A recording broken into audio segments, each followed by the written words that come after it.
So hello everyone, I am Ayush and welcome back to NG code.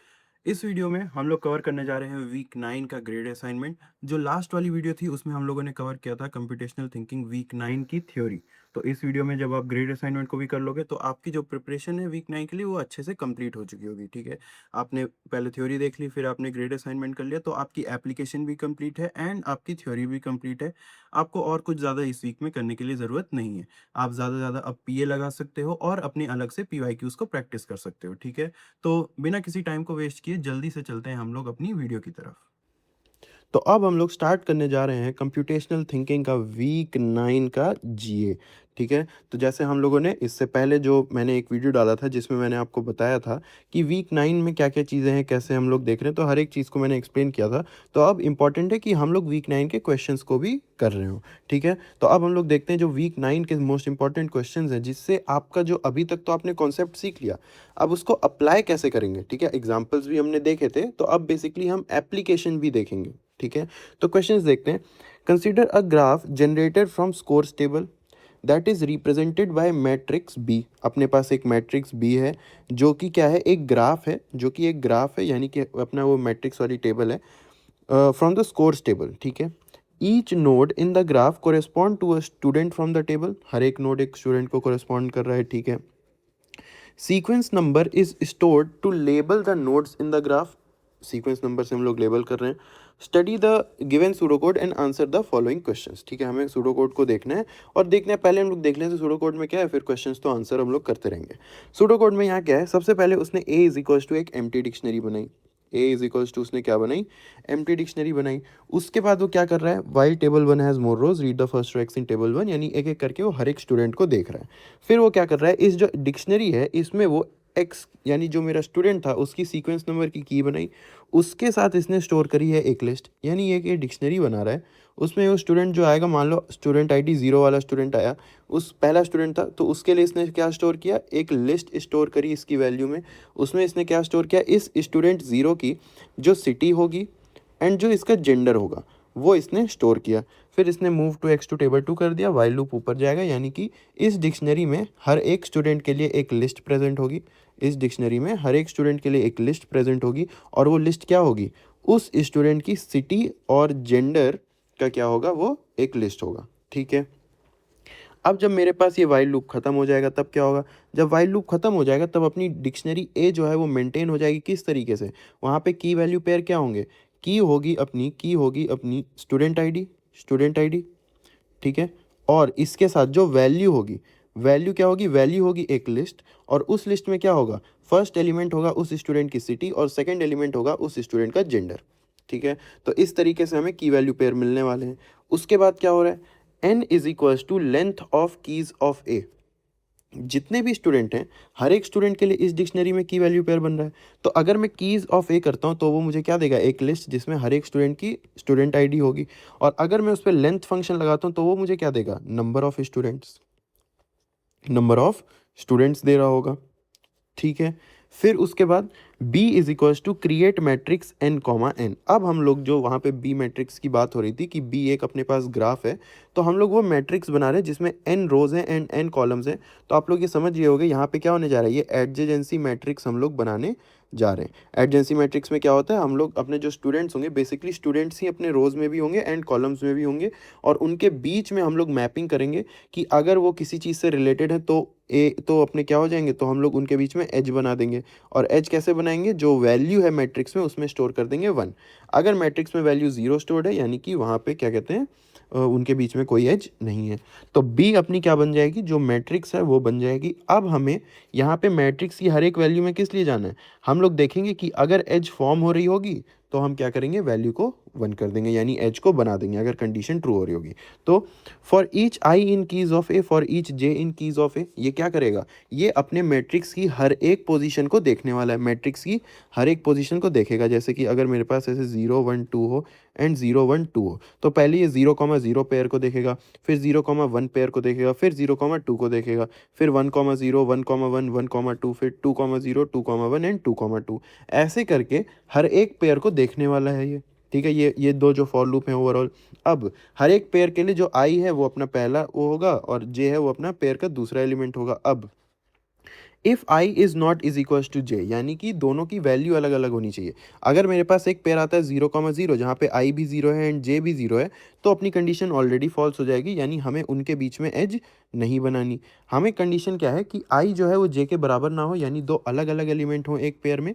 दूसरा हमसे बोला है इज रिलेटेड, और हम लोग क्या पास कर रहे हैं, ए ऑफ आई क्या था मेरा, आई था मेरा कीज ऑफ ए में, यानी कि स्टूडेंट की आईडी होगी।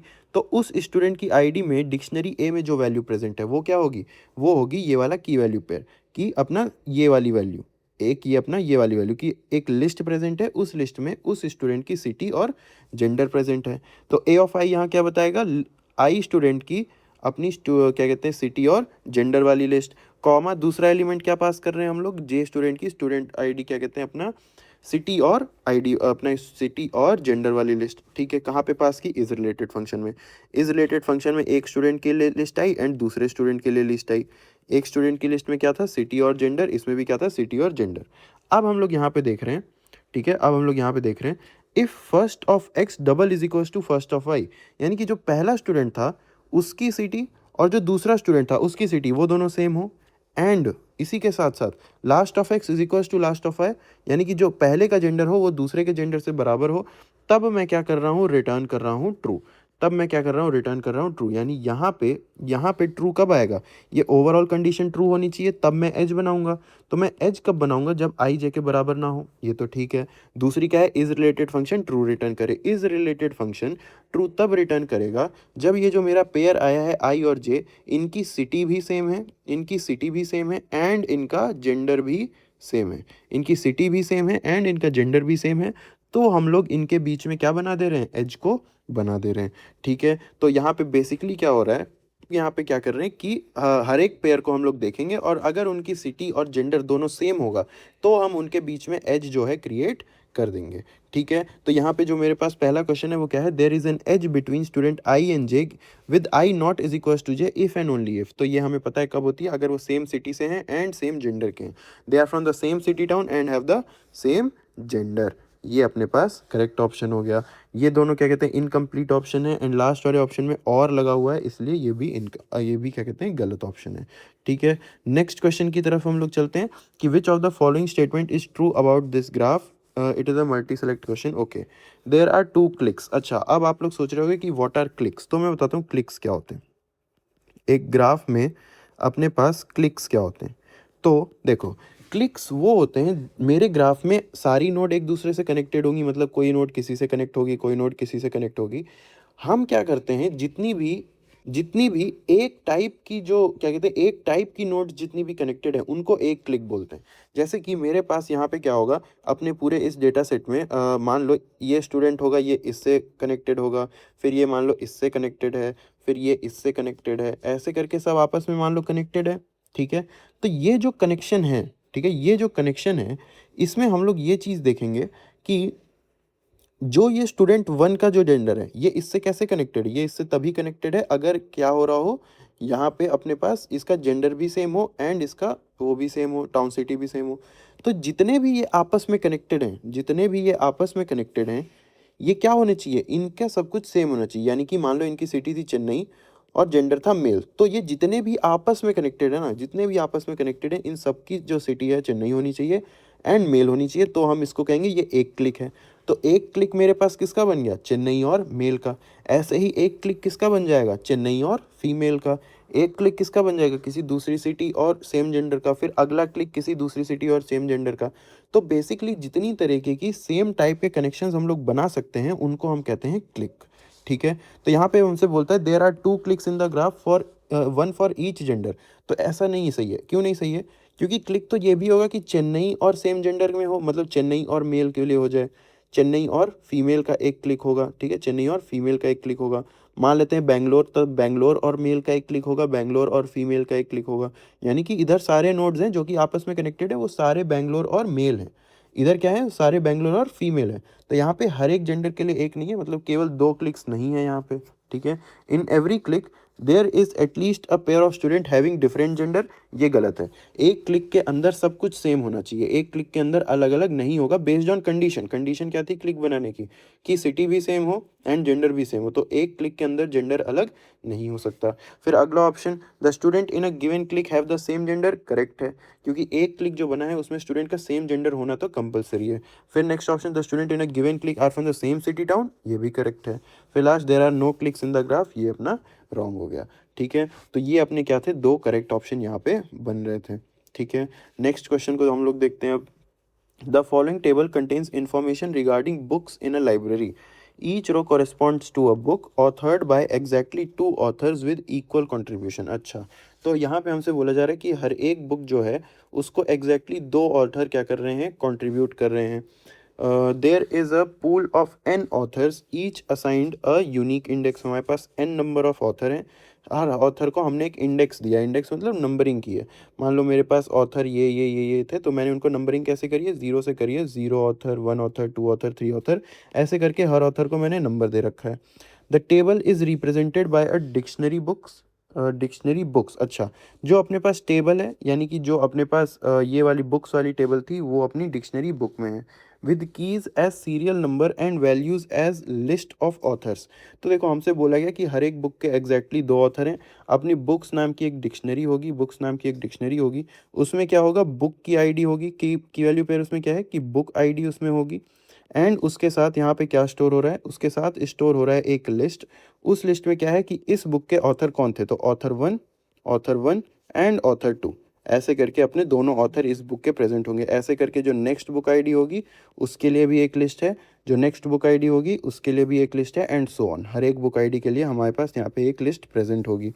ठीक है, अ ग्राफ जी, एक ग्राफ जी है जो कि जनरेट किया जा रहा है। Each node is an author, ठीक है, हर एक नोड एक ऑथर है। Then there is an edge between author I to J if and only if they have collaborated on a book. यानी कि ऑथर I और ऑथर J के बीच में हमारे पास क्या है, ऑथर I और ऑथर J के बीच में एक एज होगी अगर उन्होंने किसी बुक पे कोलैबोरेट किया है, मतलब उन्होंने किसी बुक पे क्या कहते हैं, किसी सेम बुक पे काम किया है। ठीक है, given a pair I comma J with I not is equals to J, what does collab of I comma J represent at the end of the execution of the pseudo code. हमें बताना है कि कैसे वो represent कर रहा है। तो यहाँ पे देखो क्या होगा, collab is equals to create matrix. सबसे पहले हम लोगों ने एक मैट्रिक्स इनिशियलाइज कर ली। फिर for I in keys of books, keys of book मुझे क्या देगा, कीज ऑफ बुक मुझे देगा बुक आईडी।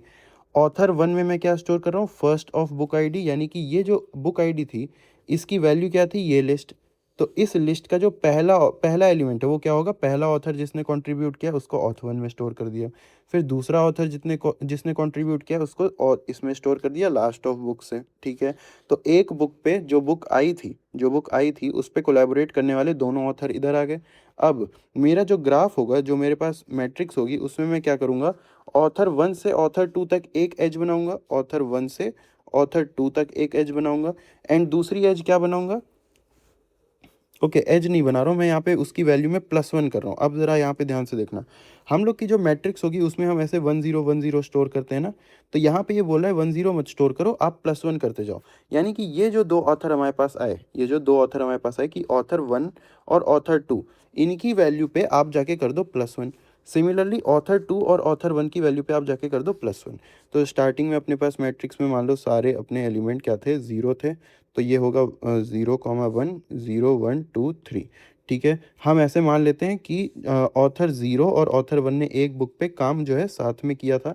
तो कैसे होगा यहाँ पे, ऑथर वन में क्या स्टोर हो जाएगा, ज़ीरो, ऑथर टू में क्या स्टोर हो जाएगा, वन स्टोर हो जाएगा। तो यहाँ पे हमसे क्या बोल रहा है, collab of auth one comma auth two, यानी कि 0 1। तो 0 1 पे आप जाके क्या करो, प्लस वन कर दो।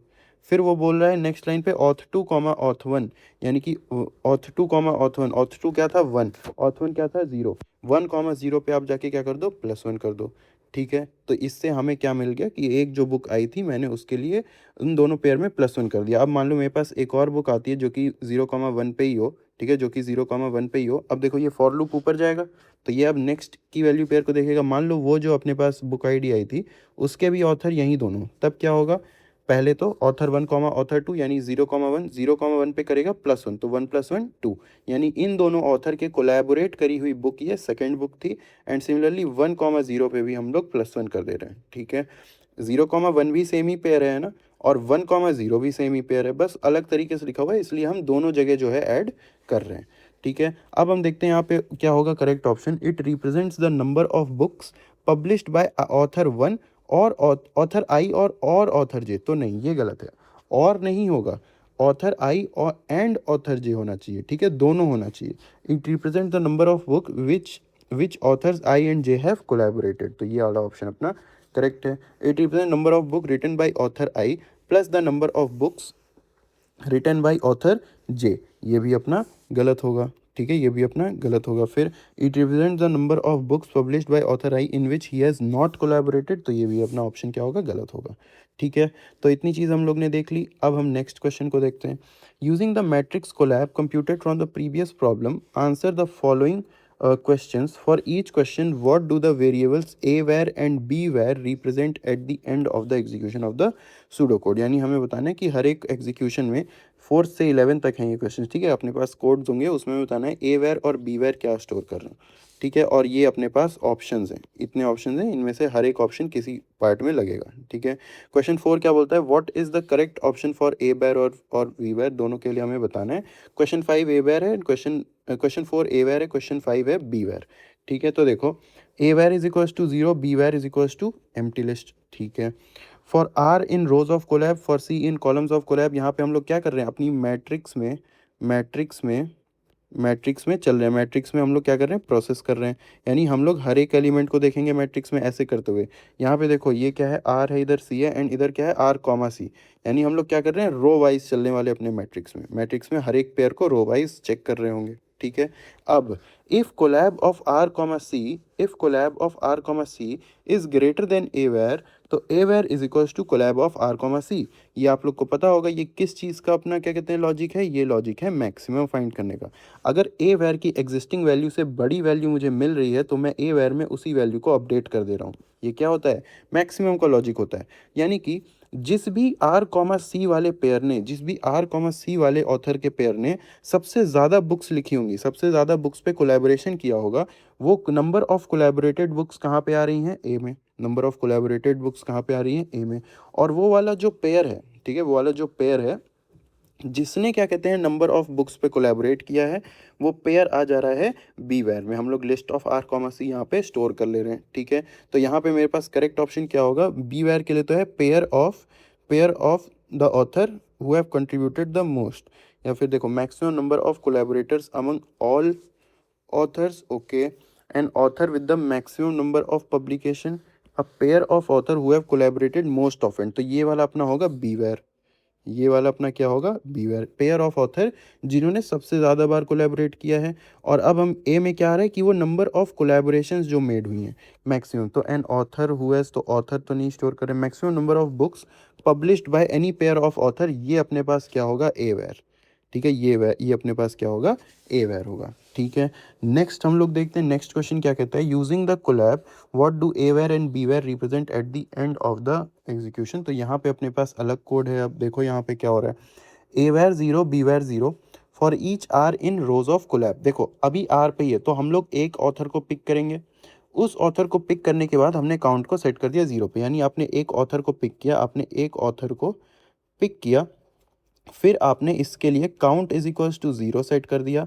फिर आप क्या करने जा रहे हो, for each C in columns, यानी अब आप क्या करोगे, इस आर को बाकी से कंपेयर करोगे, इस आर को आप बाकी ऑथर से कंपेयर करोगे। यानी आप इस पर्टिकुलर आर के लिए हर एक ऑथर जो बाकी दूसरा है उससे आप पेयर बनाने वाले हो। यहाँ पे बोल रहा है कि अगर कोलैब में R comma C is greater than 0, यानी कि इस ऑथर आर ने कितने भी कोलैबोरेशन किए हो किसी और कोलैबोरेटर के साथ, जहाँ जहाँ पे वो क्या कहते हैं ग्रेटर देन 0 है, जहाँ जहाँ पे वो ग्रेटर देन 0 है, तब तब हम लोग कर रहे हैं काउंट। तो देखो सी की वैल्यू चेंज होती रहेगी, यहाँ पे आर फिक्स रहेगा, ऊपर वाला अपना फॉर लूप था। तो यानी कि मतलब क्या है कि इस ऑथर आर ने जितने भी डिफरेंट सीज के साथ, जितने भी डिफरेंट क्या कहते हैं ऑथर्स के साथ कोलैबोरेशन किया हो जहाँ पे वो ग्रेटर देन 0 है, मतलब वहाँ पे उसने कोलैबोरेट किया है, तो उन कोलैबोरेशन करने वाले ऑथर के साथ हम लोग काउंट को क्या कर रहे हैं, इंक्रीमेंट कर दे रहे हैं। तो काउंट में क्या आएगा, इस पर्टिकुलर आर के लिए, इस पर्टिकुलर आर में आएगा काउंट में क्या आ जाएगा, count the number of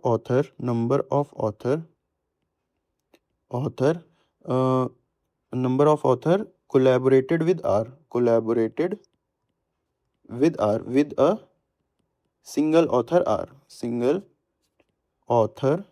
are, कि जो मेरे पास ये सिंगल ऑथर आर था, उस ऑथर आर ने कितने लोगों के साथ कंपेयर किया है वो स्टोर करेगा अपना काउंट। ये वाला जो फॉर लूप खत्म होगा, मुझे काउंट की वैल्यू मिल जाएगी। अब ये यहाँ पे बोल रहा है कि count is greater than A var, जब भी मेरा काउंट ए वेयर से बड़ा है तब हम लोग ए वेयर में काउंट को स्टोर कर दे रहे हैं। तो ये भी वही चीज़ है, ये भी मैक्सिमम वाला लॉजिक है। अपना अकाउंट में क्या आ रहा है, किसी एक ऑथर ने कितने ऑथर्स के साथ कोलैबोरेट किया है वो वाला काउंट स्टोर हो रहा है काउंट में, और उन काउंट का मैक्सिमम स्टोर हो रहा है एवेयर में। यानी कि मैक्सिमम नंबर ऑफ कोलैबोरेशंस जो कि एक ऑथर ने की है, क्योंकि देखो ये वाला जब बाहर वाला फॉर लूप जाएगा, ये अब नेक्स्ट ऑथर को पिक करेगा और उसके लिए भी सेम चीज़ करने वाला है। नेक्स्ट ऑथर पिक किया, R2 को मान लो पिक किया, अब उस R2 ऑथर के लिए ये बाकी सबसे कंपेयर करेगा और जिन जिन ऑथर के साथ उसने कोलैबोरेट किया हो उसको ये काउंट कर लेगा। अगर उसके नंबर ऑफ कोलैबोरेशन ज़्यादा आते हैं पहले एवेयर से, तो वहाँ पे एवेयर अपडेट हो जाएगा। तो यहाँ पे बेसिकली हो क्या रहा है कि एक ऑथर ने कितने मैक्सिमम नंबर ऑफ कोलैबोरेशन किए हैं, वो मैक्सिमम नंबर ऑफ कोलैबोरेशन कहाँ पे स्टोर हो रहा है, एवेयर में। ठीक है, तो maximum number of collaboration done by any single author is stored by aware. और बीवेयर में क्या आ जा रहा है, वो ऑथर का नाम, यानी वो ऑथर की आईडी, कि जिस ऑथर ने सबसे ज़्यादा किए। ए वेयर में क्या आ रहा है कि कितने मैक्सिमम नंबर ऑफ कोलैबोरेशन किए, वो कोलैबोरेशन का नंबर। बी वेयर में क्या आ रहा है, वो ऑथर कौन था जिसने सबसे ज़्यादा अपने क्या कहते हैं मैक्सिमम कोलैबोरेशन किए। तो यहाँ पे अपने पास क्या होगा, देखो ऊपर कौन से ऑप्शन कट गए थे, 3 और 5 कट गए थे। ठीक है, 3 और 5 कट गए थे। अब हमें देखना है ए वेयर और बी वेयर में क्या होगा। Maximum number of collaborators among all author, ऐसा नहीं होना चाहिए। फिर आगे an author with the maximum number of publications, maximum number of publication यहाँ पे बोल रहा है। Okay, an author who has the maximum number of collaborators, ये अपने पास कहाँ पे आ जाएगा, ये हो जाएगा बी वेयर, ये हो जाएगा बी वेयर। एंड उसके बाद अपने पास ए वेयर में क्या आ रहा होगा, the list of author who, list तो नहीं है, ठीक है लिस्ट नहीं है।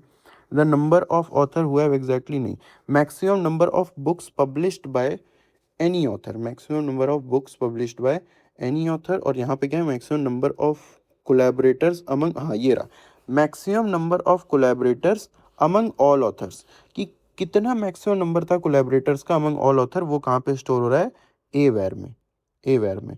आई गेस ये यही होना चाहिए। ठीक है, मुझे इसी में डाउट है, या तो ये होगा, ठीक है, या तो ये होगा।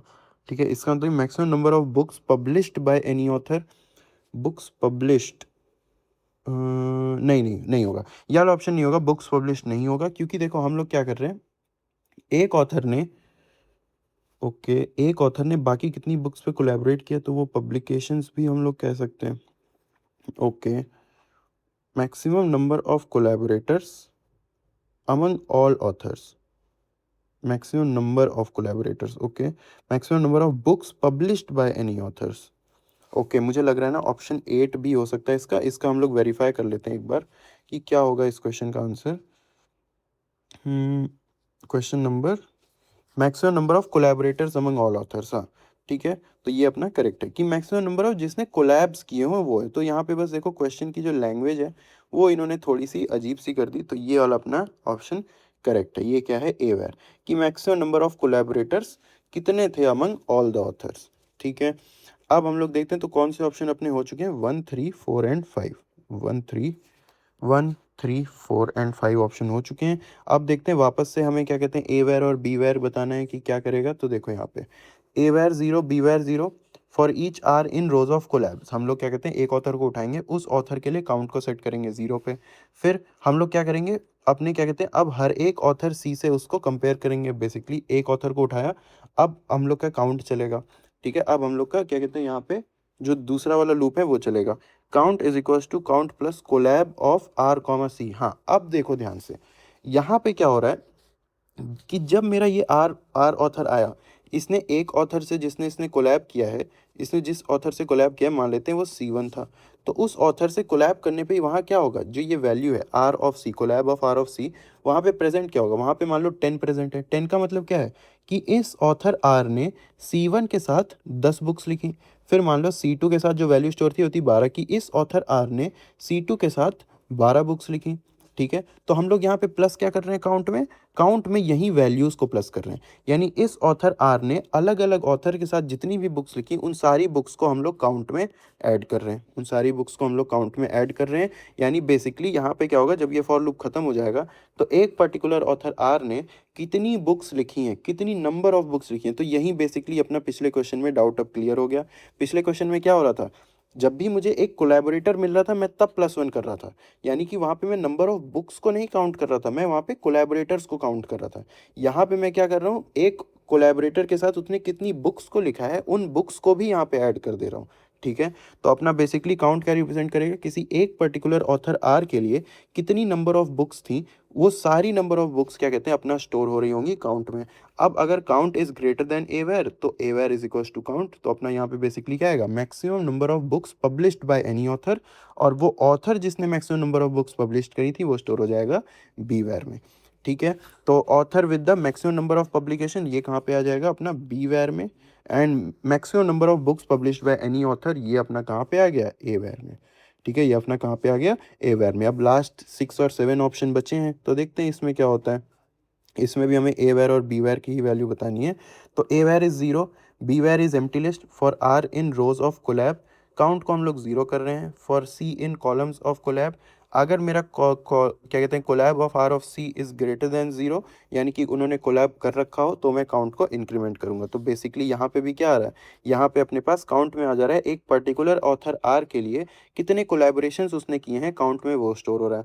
अब अगर काउंट इज इक्वल्स टू 1 है, यानी कि केवल एक ही कोलैबोरेशन था जो इस ऑथर ने आर ने कर रखा था, तो हम लोग क्या कर रहे हैं ए वेर में कर दे रहे हैं +1। यानी कि ऐसे ऑथर जिन्होंने केवल एक कोलैब कर रखा था वो कहाँ पे आ जाएंगे ए वेर में। ए वेर में क्या आ जाएगा अपने पास, उन वो नंबर ऑफ ऑथर्स आ जाएंगे जिन्होंने केवल एक कोलैबोरेशन किया था, और बी वेर में क्या आ जाएगा, उन ऑथर्स की एक लिस्ट बन जाएगी जिन्होंने केवल एक कोलैबोरेशन किया था, क्योंकि हम लोग उस ऑथर को अपेंड कर दे रहे हैं। ठीक है, तो यहाँ पे अपने पास क्या बनेगा, द लिस्ट ऑफ ऑथर, तो ये अपने पास क्या हो गया बी वेर, और ए वेर में क्या आ जाएगा number of author who have exactly 1 collaborator. ठीक है, तो इस तरीके से हम लोग ये वाले क्वेश्चन को कर रहे थे। थोड़ा सा इसमें एक जगह पे ट्रिकी था बट आसानी क्वेश्चन का था ये, मैं तो यही कहूँगा। ठीक है, नेक्स्ट क्वेश्चन को देखो, continuing with the previous question. ठीक है, authors is a list of author, ठीक है, authors is a list of author, is clique is a procedure that determines if every pair of author in this list, ठीक है, every pair of author in this list have collaborated at least once. क्या कहते हैं, उन्होंने कम से जितने भी मेरे पास ऑथर्स वाली लिस्ट में पेयर्स हैं, जितने भी मेरे पास ऑथर्स वाली लिस्ट में ऑथर्स हैं, उसमें हर एक पेयर में उन्होंने कम से कम एक बार कोलैबोरेट कर रखा हो।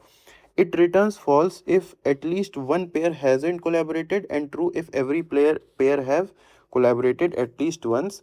Select the correct code. ठीक है, तो पहले इसका मैं आपको वो बताता हूँ यहाँ पे होगा क्या, अपने पास जितने भी ऑथर प्रेजेंट हैं, ऑथर की आईडीज़ मान लो यहाँ पे प्रेजेंट होंगी।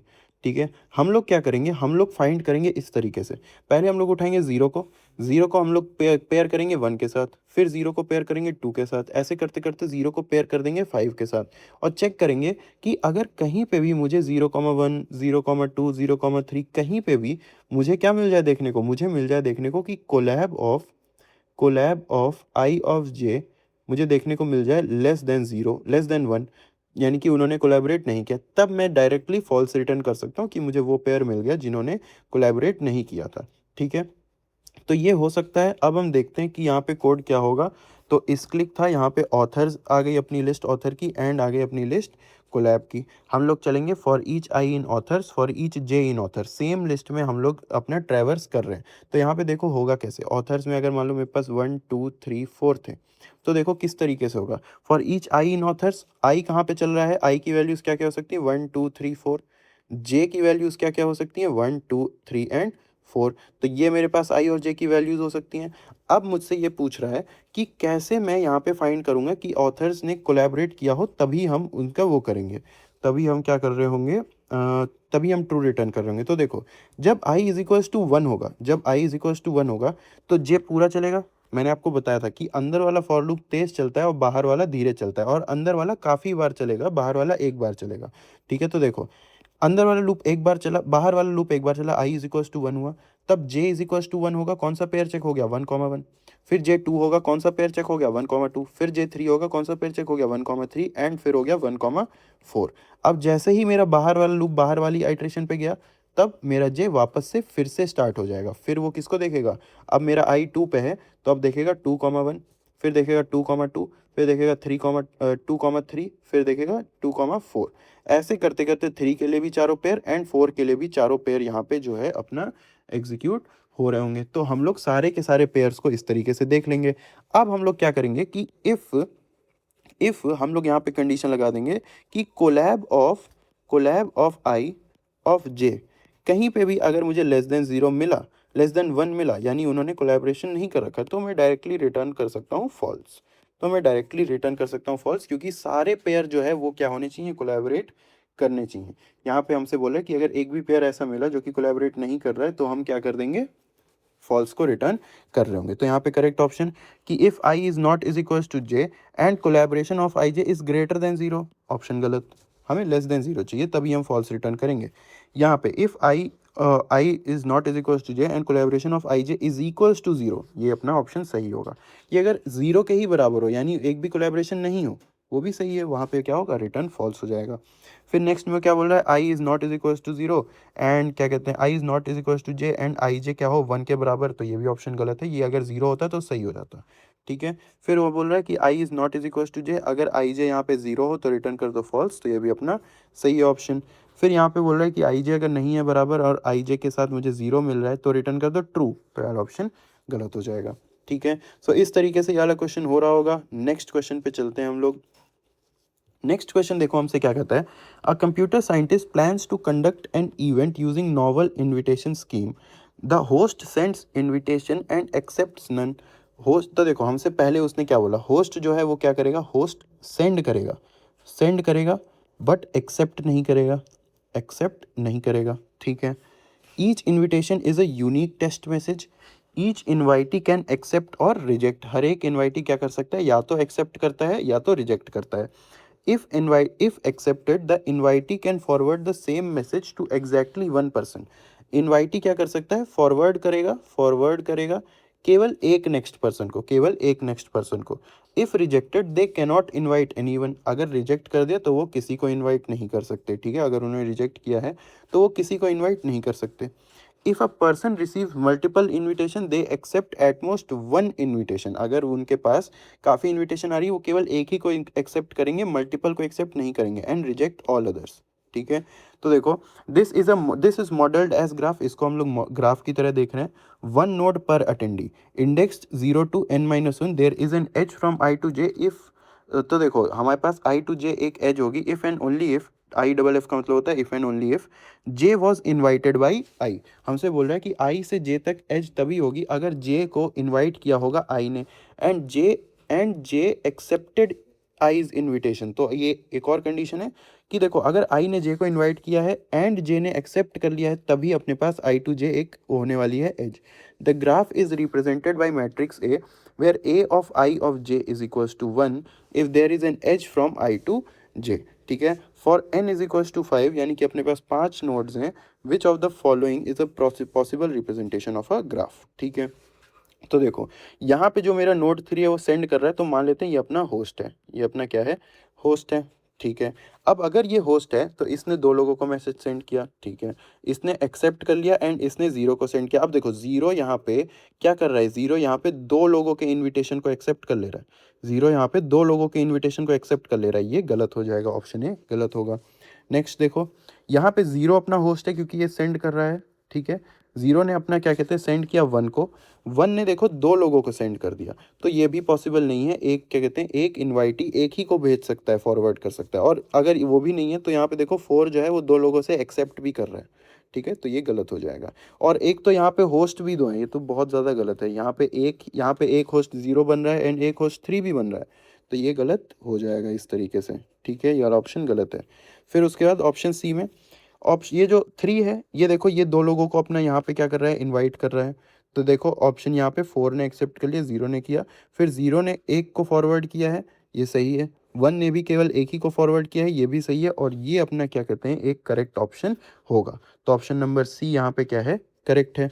फिर उसके बाद ऑप्शन नंबर डी में अगर हम देखें तो यहाँ पे मेरे पास कोई होस्ट ही नहीं है। अगर हम ध्यान से देखें, हर एक कोई इनवाइट भेज भी रहा है एंड एक्सेप्ट भी कर रहा है, तो यहाँ पे होस्ट नहीं है, तो ऑप्शन नंबर डी भी क्या हो गया, गलत हो गया। ठीक है, सो इस तरीके से हम लोग इस क्वेश्चन को देख रहे होंगे। अब नेक्स्ट क्वेश्चन पे चलते हैं। अगर ऐसा क्वेश्चन आपके पास आता है तो काफ़ी आसान सा क्वेश्चन हो जाता है ये एग्जाम में। ठीक है, नेक्स्ट क्वेश्चन देखो, continuing with the previous question, पिछले ही क्वेश्चन पे हम लोग चल रहे हैं। For pair of attendees i of j, अपने पास एक पेयर ऑफ अटेंडीज थे आई और जे।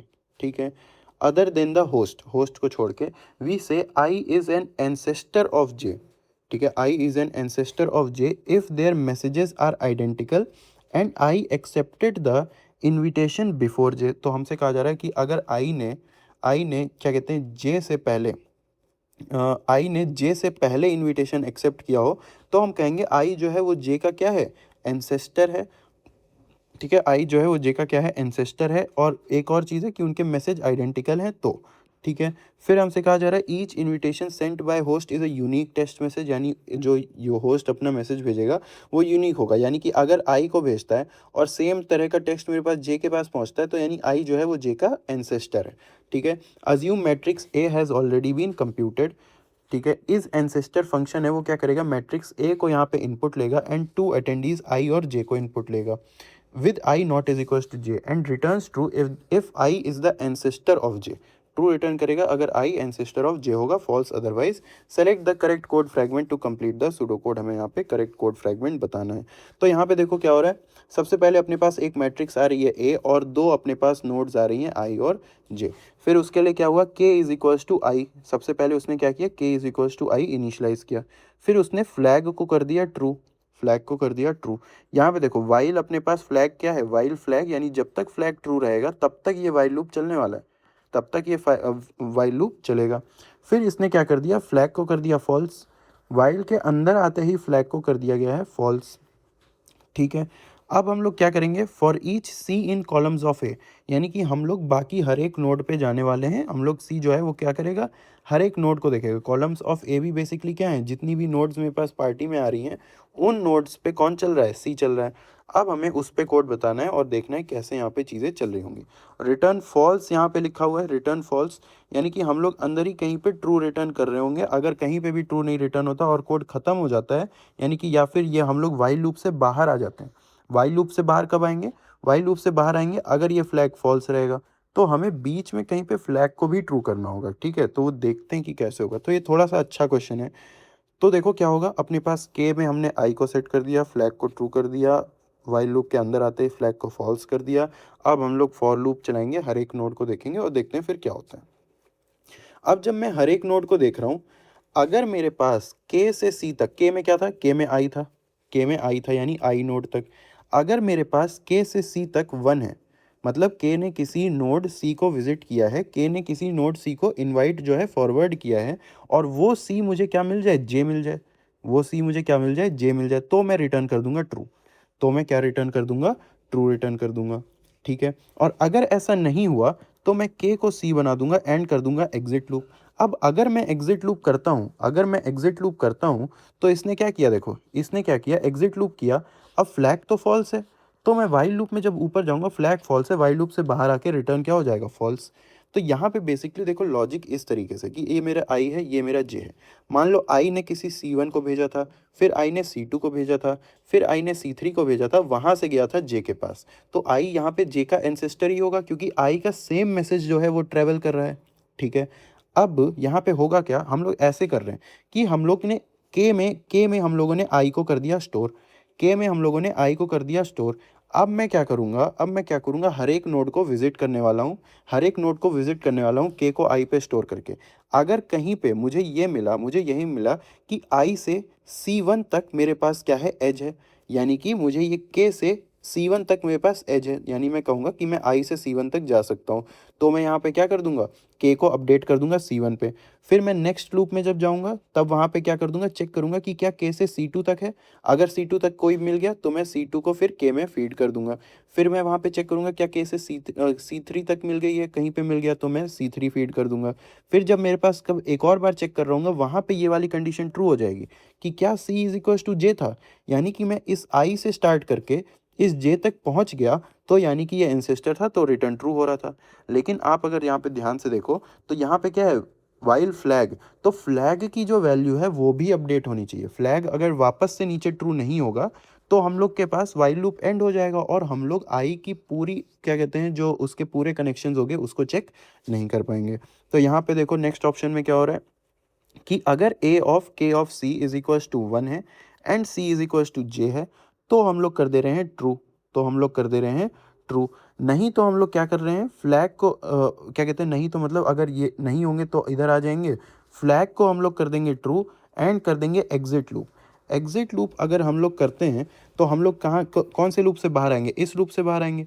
अब मेरा फ्लैग भी क्योंकि ट्रू हो गया तो वाइल लूप में ऊपर जाएंगे। वापस से हम लोग क्या देखेंगे, के अभी भी आई है, के अभी भी क्या है, आई ही है। अब जब फॉर लूप स्टार्ट होगा वो वापस से पहले ही कॉलम को देखेगा, यानी वो वापस से सेम चीज़ करेगा लेकिन वो एंड जे तक नहीं पहुंच पाएगा। ठीक है, तो ये वाला ऑप्शन भी गलत हो जाता है। फिर देखो नेक्स्ट कि अगर A of K of C is equals to 1 है एंड सी मेरा जे है तो मैं क्या कर दे रहा हूँ, फ्लैग को ट्रू कर दे रहा हूँ। तो मैं फ्लैग को ट्रू कर दे रहा हूँ एंड रिटर्न कर दे रहा हूँ ट्रू। ठीक है, लेकिन फ्लैग जो है यहाँ पे ट्रू नहीं होगा क्योंकि फ्लैग तो कहाँ पे ट्रू होना चाहिए, अगर मुझे नेक्स्ट नोड तक भी जाना है। ठीक है, तो ये तो अपनी पहली नोड पे क्या कहते हैं रुक जाएगा, अगर वो जे नहीं हुआ वहाँ पे ही लूप खत्म हो जाएगा, तो ये भी अपना क्या हो जाएगा, गलत हो जाएगा। लास्ट ऑप्शन अपने पास क्या बचता है कि अगर A of K of C is equals to 1 है और फिर अगर C is equals to J है तो हम लोग रिटर्न कर रहे हैं ट्रू। अगर मतलब हम लोग जे तक पहुंच गए, अगर जे तक नहीं पहुंचे तो जिस नोड पे आप हो उस नोड को आप के में स्टोर करोगे कि अब नेक्स्ट टाइम में मैं इस नोड से देखूंगा आगे कौन है। फिर अगर वो जे होगी तो फाइनल हो गया, ट्रू रिटर्न कर दिया। अगर वो भी जे नहीं हुई तो उस नोड को मैं कहाँ पे डाल दूंगा, के में डाल दूंगा। अब उस पर्टिकुलर नोड से आगे वाली नोड को देखूंगा। तो ऐसे अगर आप ध्यान से देखो, हम लोग के इज इक्वल्स टू आई से स्टार्ट किए थे, वहां से मैं किसी नोड पे पहुंचूंगा जहां पे के जाएगा, वहां से मैं किसी नोड पे पहुंचूंगा जहां पे के जाएगा, हर जगह चेक कर रहा हूँ कि वो जे है या नहीं। फिर मान लो मैं एक नोड पे आया जो कि जे ही था और के भी था वहां पे, तो ये क्या हो जाएगा, मेरा यहाँ पे रिटर्न हो जाएगा ट्रू। तो ऑप्शन नंबर डी यहाँ पे क्या है, ऑप्शन नंबर डी है यहाँ पे ट्रू। ठीक है, सो इसी के साथ जो वीक 9 का ग्रेडेड असाइनमेंट था वो कंप्लीट हो चुका है। सारे क्वेश्चंस को मैंने डिटेल में एक्सप्लेनेशन किया है, हर एक क्वेश्चन में हर एक तरीके से सोच के बताया है, एक एक लाइन ऑफ सूडो कोड मैंने यहाँ पे रीड किया है। ठीक है, एक ही क्वेश्चन इसमें से अच्छा था जो कि मैं कहूँगा ये वाला, और एक वो पार्ट वाला 4 to 11 वाला जो क्वेश्चन था वो भी ठीक था। ठीक है, तो इन क्वेश्चंस को आप एक बार खुद से भी प्रैक्टिस करना। तो आई होप आप लोगों को लेक्चर अच्छा लगा होगा। अगर आपको पसंद आया तो वीडियो को लाइक कर देना एंड चैनल को कर देना सब्सक्राइब। एंड ऐसा ही कंटेंट मैं और भी अपने चैनल पे पोस्ट करने वाला हूँ, तो जुड़े रहिएगा चैनल से। और फिर मिलते हैं नेक्स्ट वीडियो में, तब तक के लिए keep learning and keep building yourself. Thank you.